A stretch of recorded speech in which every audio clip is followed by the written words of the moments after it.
Si Asi kapag ka, ano na siya, tumanda na. Tapos pag pinabayaan na siya. Si! Shh! Nibigay niya ng pagkain namin para magutom na kami. Asing-asi ka rin eh, no? Di, puro kadila eh, pag nakikita mo ako eh. Ikaw ba si Asi? Kung kaagatin ha. Habagay, may turok pa ako. Ay, bigay mo na. Oh, doon ka. Oh, ayun. Ito. Shh! Uy! Ayun! Ito!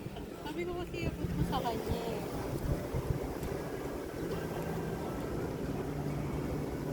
Bakit di mo nilupog sa madumi? Kaya nga eh. Eh wala eh. Mamaya kagatin niya tayo eh. Hindi ko niya kakagatin at tayo tinitilaan. Ay, hindi ko yung kilala. Si Asi pag nasusubuan eh. Kaya sa bagay si Asi nga kilala mo Si, na. si Parky nga eh, parang manok yun. Yung tumutuklaw eh. Hindi na liwa.